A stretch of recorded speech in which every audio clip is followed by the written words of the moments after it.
Good morning, everybody. I'm Don Stewart, and welcome to another edition of Breaking News. Today is Sunday. It is the first day of December 2024, and like we do here every single day, we look at the stories in the news that have something to do with what the Bible predicts our world will be like at the time of the end of the age before the second coming of Christ and the many specific events it predicts that will precede it.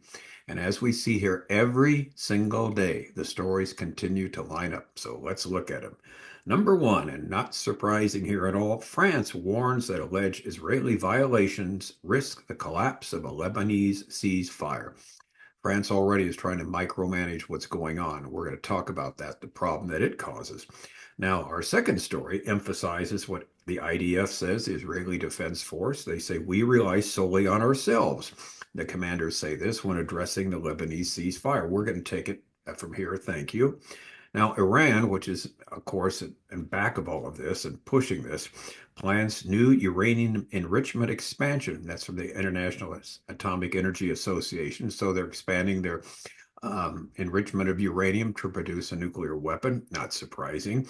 Iran sees ceasefire as a chance to take stock and rebuild Hezbollah. And another story, which of course is not surprising at all. They went for the ceasefire because Hezbollah was really, really hurting. They are hurting. And they're trying to resupply them. So this is why they've agreed to this initially. But don't think for a second Iran is stopping to try to destroy Israel, because our next story, the Israeli Air Force intercepts ballistic missiles that came all the way from Yemen, and they were destroyed over central Israel. And so it never stops. Iran continues with enrichment of uranium, of rebuilding Hezbollah, and then, of course, sending missiles through its proxy, the Houthis there in Yemen, to try and destroy Israel, which, of course, they never will. And finally, story number 6 is a pathetic story, but not surprising. Joe Biden, I don't know if you saw this picture of it, he picks up an anti-Israeli book during Black Friday shopping.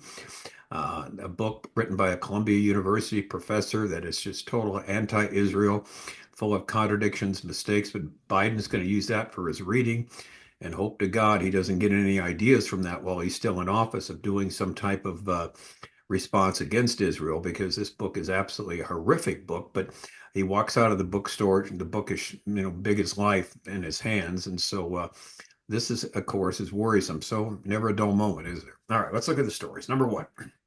France warns alleged Israeli violations risk collapse of Lebanon ceasefire. This is from YNET, one of the Israeli news sources. Paris reports, now get this, 52 alleged IDF violations of ceasefire agreement, accusing Israel of bypassing the international committee tasked with overseeing compliance. French officials urge patience, saying Lebanon's government and military must be given opportunity to demonstrate their commitment, which of course they haven't done so far.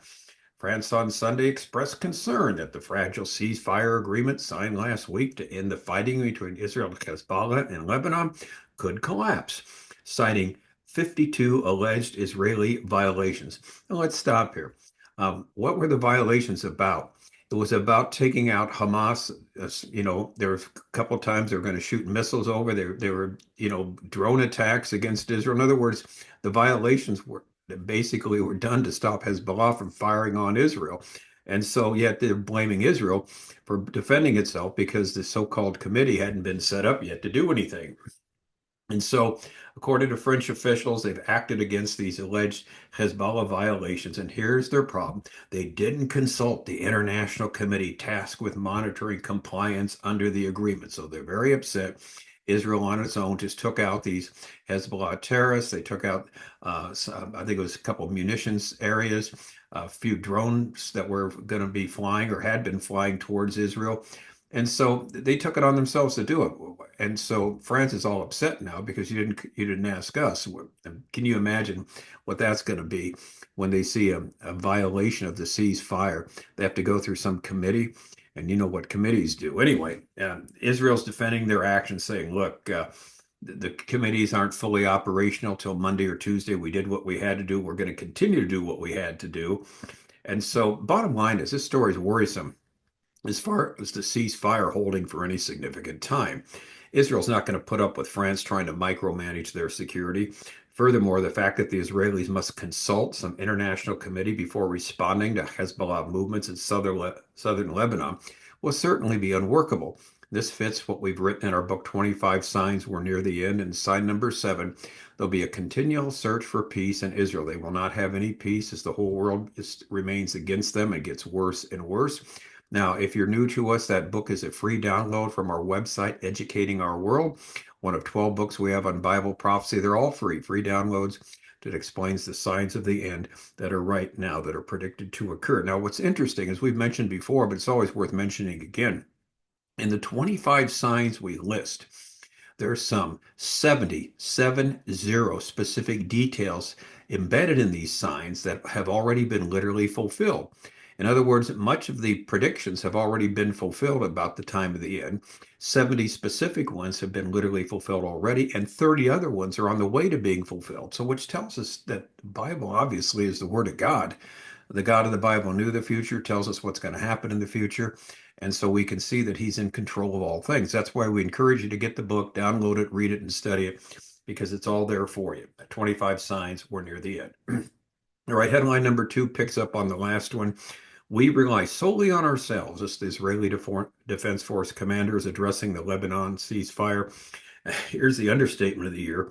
No one is counting on the Lebanese army to destroy Hezbollah's terror houses and outposts in place of the IDF. In other words, when the IDF leaves, they don't expect Lebanon to search diligently there in Israel and find a terror house or some type of outpost there that's hidden that Israel didn't get to in southern Lebanon and destroy it. They're not going to do that. They never have.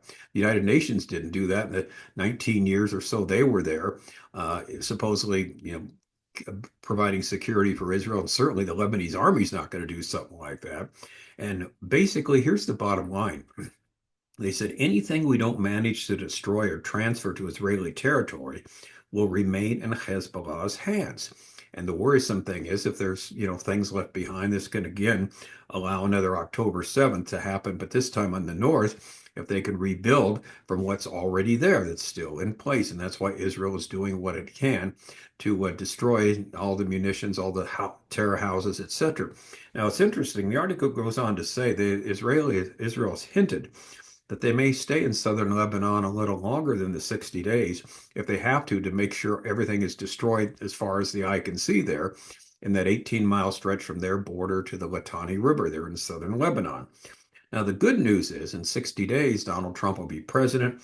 And so Israel, what they're trying to do in the meantime is delicately trying to hold out until then, dance between the raindrops, as it were, not cause any major problem in the world. So the United Nations Security Council will condemn them because, again, these resolutions are irreversible. And they don't want to have that against them because that can be used by nations of the world to further boycott, et cetera, with Israel. So this is the situation that Joe Biden has put them in. It's a bad deal, but they had to take it because of the threats that were there. The legitimate threats that the U.S. made legitimate in the sense that they meant these threats to allow the United Nations to condemn them and require an immediate ceasefire in both Lebanon and in Gaza. All right, so we'll continue our eyes on this. Now, headline number 3, let's move to Iran because they're the big problem here. It's the IAEA, the International Atomic Energy Association, says Iran plans new uranium enrichment expansion. Well, what do you know? They've informed the watchdog that they plan to install more than 6,000 extra uranium enriching centrifuges in its enrichment plants and bring more of those already in place online. A confidential report by the watchdog said on Thursday. The IAEA and a report seen by Reuters basically details what Iran meant by this. It would add thousands of these centrifuges in response to a resolution condemning this by the 35-nation Board of Governors passed last week as a request of Britain, France, and Germany and the U.S. for them to stop doing it. They could care less. Now, what does this mean? Basically, more enrichment capacity means Iran can enrich uranium more quickly, potentially increasing to the nuclear proliferation rate. Now, even though, and here's the key, they deny seeking to make a nuclear weapon, but there's no civil explanation for civil use in Iran to enrich uranium to 60% purity, which is close to the roughly 90% that's needed for weapons grade.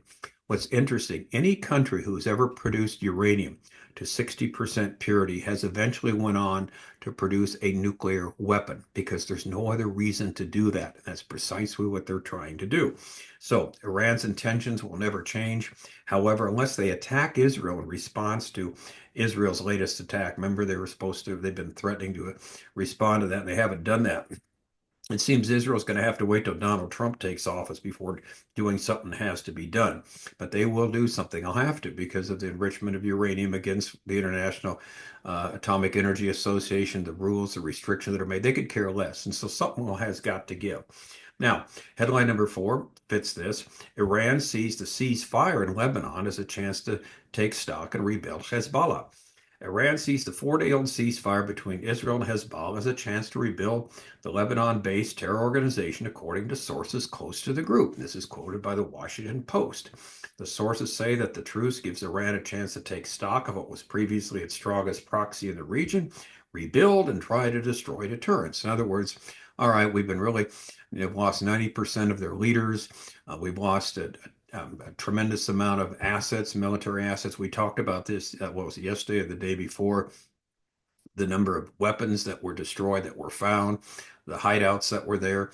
And these have been destroyed and captured. And Israel right now, of course, is in the process during the 60-day period of finding what they can in this 18-mile stretch. It's a large stretch of land there between the border of Israel and Lebanon in the north. And so what they're trying to do is make sure there's nothing left that they've missed that Hezbollah leaves behind. And so basically, what Iran is doing is taking a step back, taking stock, and seeing what they can do in the meantime to rebuild Hezbollah, where they can attack Israel again, or at least support. The idea is if Iran attacks another big attack from Iran, Hezbollah would provide support militarily. Now, right now, they're pretty much limited because what Israel has done, but they need them for further support from Israel's northern border. So we'll see what happens.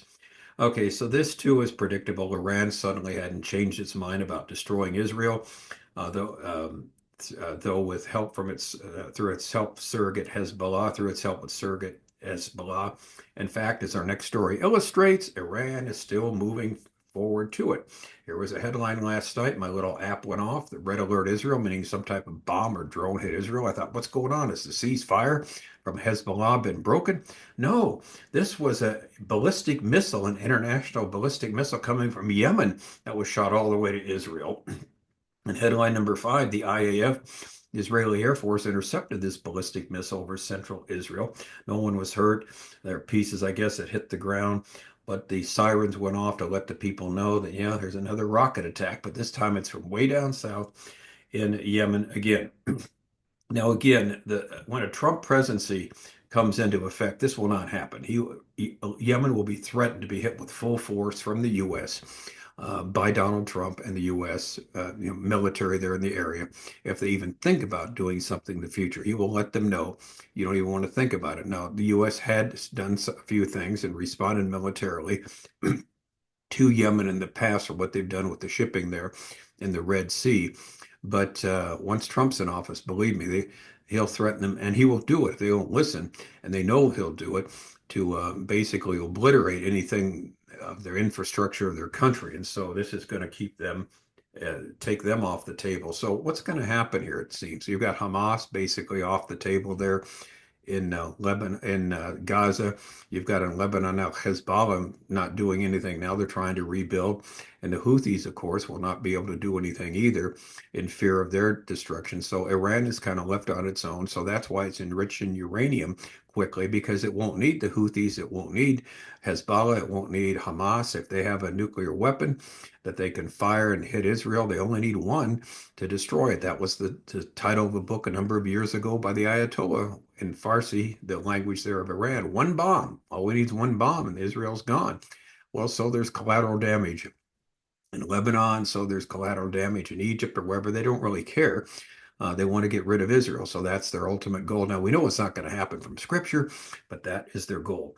Now, finally, as a total insult to the Israelis, but not surprising, lame duck Joe Biden. What does he do? He goes to a bookstore on Black Friday shopping and it shows him walking out with a book. The title is visible. It's a very much an anti-Israel book. Retiring President Joe Biden hit the shops on Black Friday and surprised onlookers by picking up a copy of a book describing the establishment of Israel as colonialism that's been met with Palestinian resistance. Acquisition, its author bemoaned it was 4 years too late. Biden, 82, left the Nantucket Bookworks holding in full view of the press a copy of the 100 Years' War on Palestine, a history of settler colonial conquest and resistance, 1917 to 2017, by a Columbia University professor emeritus. The book argues that the modern history of Palestine can best be understood in these terms as a colonial war waged against the indigenous people by a variety of parties to force them to relinquish their homeland to another people against their will. Now, this is so much nonsense. We've dealt with this in our book 25 Signs. We're near the end. Who are the Palestinians? And one of the appendices that there's no such people as the Palestinians. They never have existed. Yasser Arafat, the leader of the PLO, was born in Egypt. These people came to the land to work in the land from various parts of the Middle East. They're not indigenous there at all. When Israel defended itself in the 1948 in the War of Independence, miraculously beating these other nations that had surrounded them, and Israel on the side of the world was doing something incredible, the underdog, beating these five nations that attacked them with World War I weapons. All of a sudden, Israel, the underdog, became popular. Well, that couldn't last, so they created this entity called the Palestinians to be the new underdog that the Israelis are treating like, treating horribly. And this is the whole meme, the whole story that's come about since that time. And so there's no indigenous Palestinian people. There's no Palestinian language, no Palestinian government. Never has been, never will be. And yet that's, the thrust there. So Biden buys a book that talks about it. So anyway, one Israeli source, like we said, noted this seems to be the final insult against Israel from Biden. Here's the worry, though. Hopefully he won't start reading this book and get some ideas that he has to act against Israel now that he's still in office, simply because, I should have known this before. Now that I know Israel's the bad guy, I need to do something while I'm still can do it in the short time available. We hope that won't occur. So what do we see? Well, basically what we see is, again, we confirm the biblical picture, what the Bible says the last days are going to look like. Amazingly, everything's falling into place. Keep our eyes on Iran. Israel will have to take them out sooner or later, one way or the other, to make them a secondary, nation in the area. Power, the main power is going to come from Russia. And France as always tries to stick their nose in and run everything and micromanage. That will not last very long, guaranteed. So this so-called agreement, the ceasefire, may not last long, and that's why we can definitely say it is not the agreement of Daniel 9:24 to 27, the covenant of peace that was made, because the peace seemingly won't last very long with what's going on right now. All right, I'm Don Stewart. Thanks for watching. Until next time, as always, may the Lord indeed richly, richly bless